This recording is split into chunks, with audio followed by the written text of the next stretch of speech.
Estate ప్రభావంతో సాగును పక్కన పెట్టిన పల్లెలు మళ్ళీ సాగును చేపట్టి బాగుపడుతున్నాయి.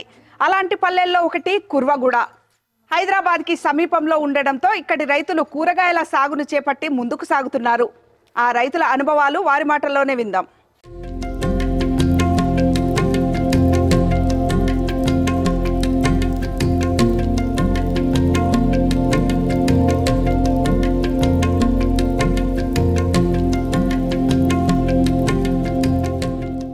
మేము ఇంతకుముందు రియల్ ఎస్టేట్ చేస్తుంటాము. ఇప్పుడు రియల్ ఎస్టేట్ కొద్దిగా డౌన్ అయింది కాబట్టి 4 months నుంచి ఇంట్లో వ్యవసాయాలకు వచ్చినాం. ఎట్లా అనిపిస్తుంది? ఇప్పుడు వ్యవసాయం అయితే ఏమున్నది మేడం, తిప్పల పడితే అంత బాగానే ఉన్నది.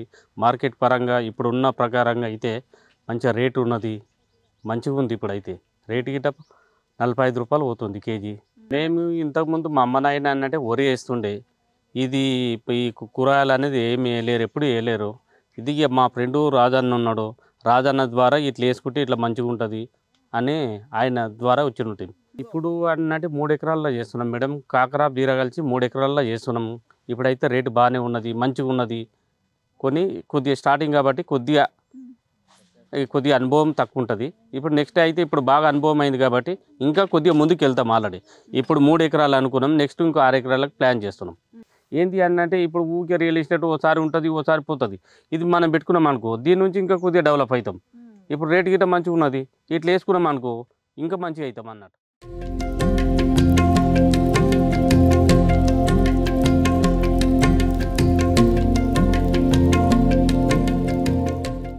సిక్స్ 5 years నుంచి మేడం రియల్ ఎస్టేట్ డౌన్ అయింది. మళ్ళీ అందరం ఇక్కడ కూరగాయల దిక్కు మళ్ళాం.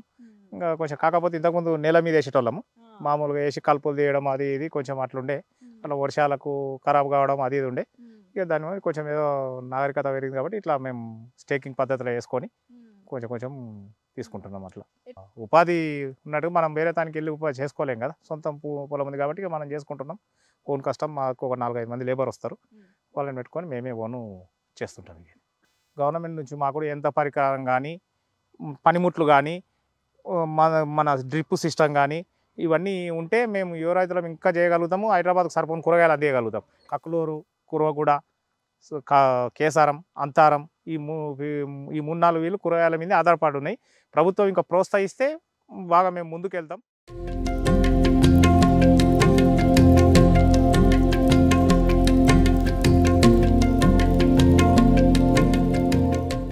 వన్ ఎకర్ ల్యాండ్లో నేను క్యాప్సికమ్ వేసాను. వేస్తే నాణ్యతమైన పంట వస్తుంది, దిగుబడి బాగుంటుంది. కాబట్టి మాకు మార్కెట్ కూడా దగ్గరనే ఉంటుంది. హైదరాబాద్కి తీసుకెళ్ళడానికి మాకు అనుకూలంగా ఉంటుంది. పెరిగినట్టే సామాన్యంగా. ఇంతకుముందు అంటే అసలు కూరగాయలు లేకుంటుండే, ఇప్పుడు చాలామంది కూరగాయలు పండిస్తున్నారు. అంటే ఎట్లా అనిపిస్తుంది వ్యవసాయం దిశగా? అంటే మళ్ళీ మధ్యాహ్నం రియల్ ఎస్టేట్కి వెళ్ళిపోయారు, మళ్ళీ చాలా మంది వచ్చారు కదా. అవును. ఎట్లా అనిపిస్తుంది ప్రభావం? మార్పు మంచిగానే ఉందా? మార్పు మంచిగానే ఉంది. ఇప్పుడు క్యాప్సికమ్ వేసినందుకు నాకు మంచిగానే అనిపిస్తుంది. దిగుబడి కూడా బాగా వస్తుంది, పెట్టుబడి కూడా మంచిగా ఉంది. మార్కెట్ కూడా సులువుగా తీసుకెళ్ళడానికి ఉంది. తొందరగా కటింగ్ చేసుకోవచ్చు మనం. కటింగ్ కూడా లేట్ అనేది ఏం లేదు, తొందరగా కటింగ్ చేసుకో తొందరగా మార్కెట్కి వెళ్ళవచ్చు మనం. బాగుంది. నేను రాకముందు షోరూంలో పనిచేస్తుంటే, బజాజ్ షోరూంలో పనిచేస్తుంటే నాకు అంత సాలరీ సెట్ కాకుంటుండే. దాన్ని చూసి నేను క్యాప్సికమ్ చేశాను 1 ఎకర్ ల్యాండ్లో. ఒకరిని చూసి ఒకరు నేర్చుకుంటూ ఎన్నో మెలకువలు తెలుసుకుంటూ స్టేకింగ్ పద్ధతులను, షేడ్ నెట్ విధానాలను అవలంబిస్తూ నాణ్యమైన ఎన్నో రకాల కూరగాయలను మహానగరానికి అందిస్తున్నారు ఇక్కడి రైతన్నలు.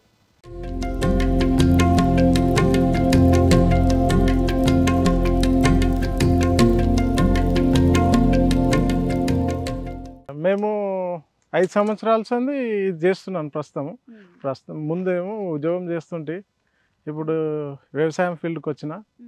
ఇప్పుడు ప్రస్తుతము క్యాప్సికము ప్లస్ ఇంగ్లీష్ కుంకుంబర్ 2 పంటలు నడుస్తున్నాయి ప్రస్తుతము.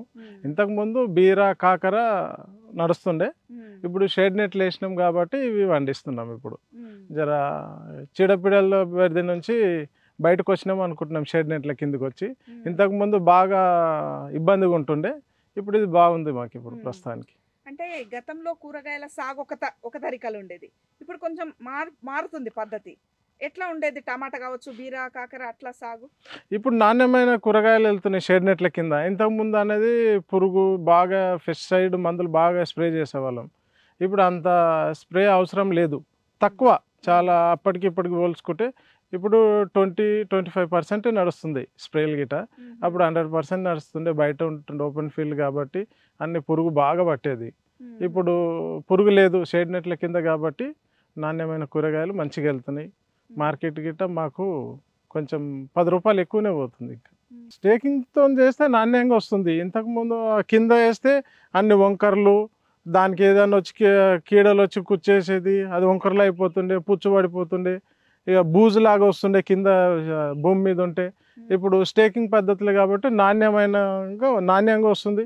మంచి ఫ్రూట్ గిట్ట బజార్లో 10 రూపాయలు ఎక్కువ పెట్టి తీసుకుంటున్నారు దాన్ని. ఇప్పుడు ముందు బాగా వరి నాటేవాళ్ళు ఇక్కడ ఈ ప్రాంతం అంతా. ఇప్పుడు అందరు కొంత ఒక 60% పొలాలు అమ్మేసారు. మిగిలిన పొలాలు మ్యాక్సిమం మాలాగా అందరూ చేస్తున్నారు. తీగ పంటలు, తీగ జాతికి వచ్చారు. ఇప్పుడు అన్ని షేడ్ నెట్లు గిట్ట పడుతున్నాయి మా ఏరియాలో. అందరూ ఒకరిని చూసి ఒకరు అందరూ బాగా చేస్తున్నారు. మేమే పోటీగా చేస్తున్నాం ఇప్పుడు. ఇది మంచి పరిణామం. మంచిదే అక్క. ఇప్పుడు ఇది ఫ్యూచర్లో గిట్ట ఇంకా ఎక్స్టెంట్ పెంచాలని ఒకరికొకరు మాట్లాడుకొని ఇంకా పెంచుదామని ఆలోచనలో ఉన్నాం. ఇది ఒక మా కురవగూడ విలేజ్ వెజిటేబుల్ హబ్గా మార్చుదామని మా ప్రయత్నంతో మేము చేస్తున్నాము. గవర్నమెంట్ ఆఫీసర్లు ఉంటారు, ఇంతవరకు ఎవరు రాలేరు. ఇక వాళ్ళని గిట్ట ఏమన్నది కానీ వాళ్ళు ఎప్పుడు వచ్చి ఇది చేయండి, ఇట్లా బాగుంది ఈ విధానం అని మాకు ఇంతవరకు చెప్పలేరు. మేము ఒకరు చూసి మేము ఒక 4 సార్లు బెంగళూరు వెళ్ళాము. బెంగళూరు వెళ్ళి చూసాము, ఇది మన దగ్గర ఎందుకు పండించొద్దు, వాళ్ళే ఎందుకు పండించాలి, వాళ్ళు టన్నులు తెచ్చి మనం మా హైదరాబాద్లో అమ్మడం ఏంది, మనం ఎందుకు చేయొద్దు అని మేమందరం ఒక గ్రూప్ లాగా అయ్యి మేము ఇట్లా షేడ్ నెట్లు వేసుకొని మేము చేస్తున్నాం. ఆ గవర్నమెంట్ ఆఫీసర్లు వాళ్ళు ఎడ్యుకేషన్ పర్సన్స్, ఇంకా పెస్టిసైడ్ ఏంటిది, ఇంకా నాణ్యమైన కూరగాయలు మీరు ఎట్లా తీయాలని మాకు వెనకకైనా పుష్ చేస్తుంటే ఇంకా మేము ఇంకా ముందుకు వెళ్తుంటాము, ఇంకా చేస్తాము. ఇలాంటి షేడ్ నెట్లు ఇంకా చాలా వేస్తుంటాము. చేయడానికి మేము సిద్ధంగా ఉన్నాము. ఇంకా కొంచెం మాకు పుష్ చేయాలి ఆఫీసర్లు ఎవరైనా ఉంటే, చేస్తే ఇంకా మాకు బాగుంటుంది.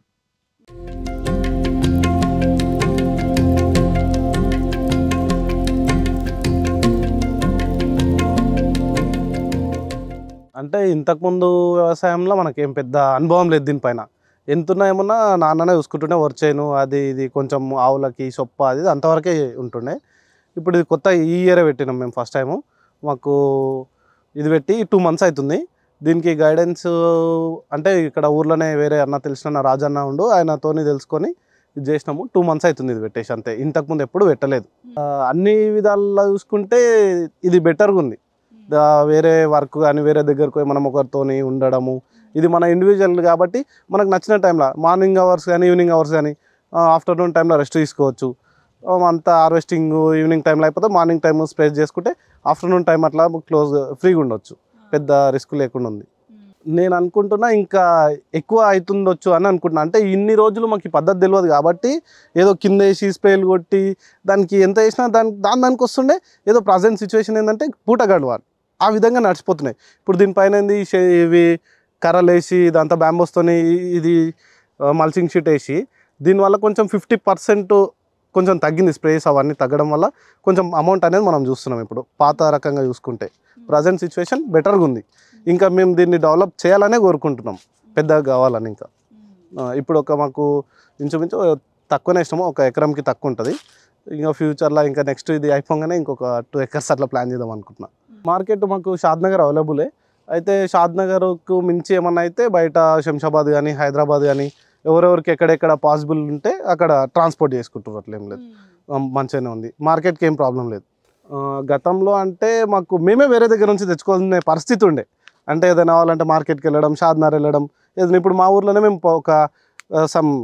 కొన్ని రకాలు ఉన్నాయి మా దగ్గరనే. ఇప్పుడు మేము బీర్ వేసినాం, మా పక్కన వాళ్ళు క్యాప్సికమ్ వేసిరు, ఇంకొక వేరే వాళ్ళు స్టేకింగ్ టమాటా పెట్టిరు, వంకాయ పెట్టడం, అన్ని రకరకాలుగా మా దగ్గరనే ఉంది. ఇప్పుడు మేము బయటకు పోకుండా మాకు కావాల్సినవి మేము మా చుట్టుపక్కల వాళ్ళకి కూడా అందిస్తున్నాం. మేము ఎవరివన్నా ఏమైనా ఫంక్షన్స్ ఉన్నాయి, ఏమన్నా పెద్ద ఎత్తున కావాలనుకున్నా మేము డైరెక్ట్ వాళ్ళు మార్కెట్కు ఇబ్బంది పడకుండా మేము మా దగ్గరకు వచ్చేసి ఇచ్చేస్తున్నాం. మార్కెట్ రేట్లకే ప్రైస్లకే ఇచ్చేస్తున్నాం అనుకూలంగా అట్లా. అయితే ప్రజెంట్ నేను ఇప్పుడు ఫస్ట్ టైం దీంట్లోకి వచ్చింది, నాకు తెలీదు. అయితే నేనేమనుకుంటున్నా అంటే నాకు వేరే అన్న వాళ్ళతో మాట్లాడితే మనకి ఇప్పుడు ఇది మల్చింగ్ షీట్ ఉంది, దీనికి ఒక పర్సెంటేజ్ ఉంటుంది, ఈ ఎకరాలకి ఇంత తీసుకుంటే ఇంత ఉంటుంది, నెక్స్ట్ డ్రిప్కి ఇవి ఇప్పుడు తీసుకున్న దానికి ఒక 20-30% మనకి ఏమైనా అమౌంట్ ప్లస్ అయిన గవర్నమెంట్ నుంచి. ఇప్పుడు నేను ఎకరా వేసిన ఇంకొక హాఫ్ ఎకర్ పెంచుకుంటా, వాళ్ళు ఇచ్చిన పర్సెంటేజ్ పరంగా నేను పెంచుకోనికనే ముందుకు సాగుతా.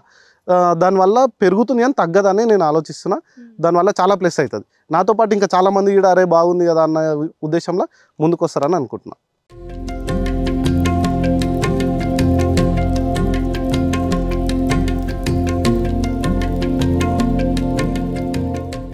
ఒక 15 సంవత్సరాల క్రితం అందరూ టమాటో కూరగాయలు అందరూ బాగానే సాగు చేసేవారు. ఈ రియల్ ఎస్టేట్ ఎప్పుడైతే వచ్చిందో కూరగాయలకు ప్రధాన పంటలకు వాణిజ్య పంటలకు స్వస్తి చెప్పి అంతా రియల్ ఎస్టేట్ వైపు మొగ్గు చూపిండ్రు.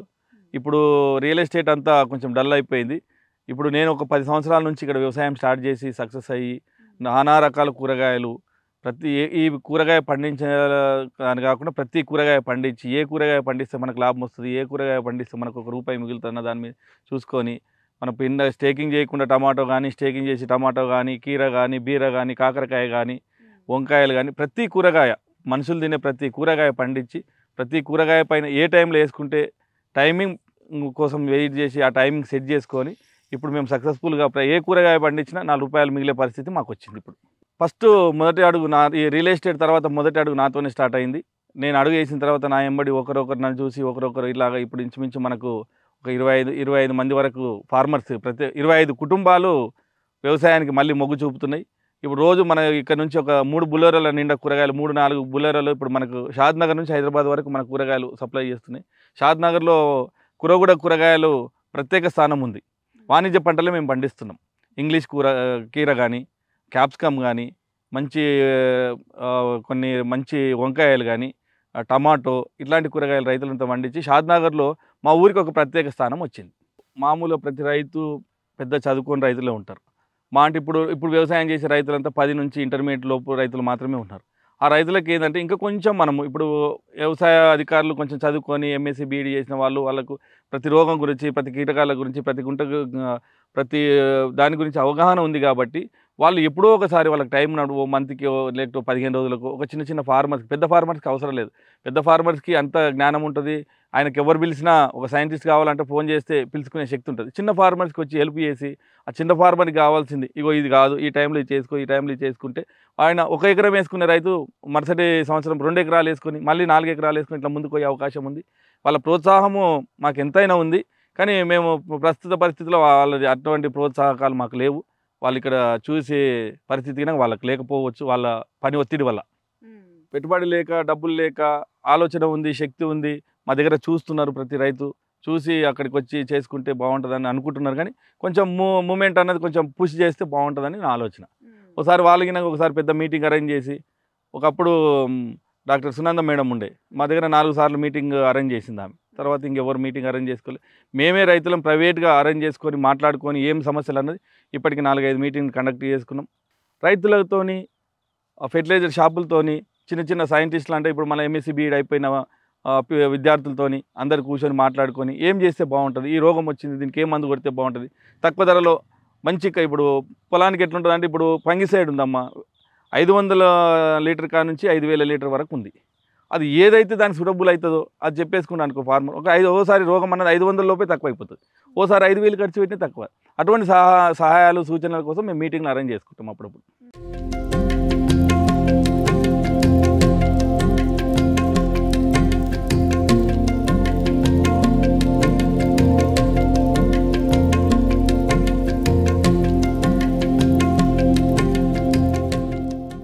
సంఘటితమై ఒకరినొకరు ప్రోత్సహించుకుంటూ సాగు దిశగా కలిసికట్టుగా సాగుతున్న ఇలాంటి రైతులకు ప్రభుత్వం తరపున సహాయ సహకారాలు అందిస్తే ఈ ప్రాంతంలో కూరగాయల సాగు మరింత విస్తరిస్తుంది. కెమెరామెన్ సతీష్తో రమా, బిగ్ టీవీ, కుర్వగూడ, షాబాద్ నుండి.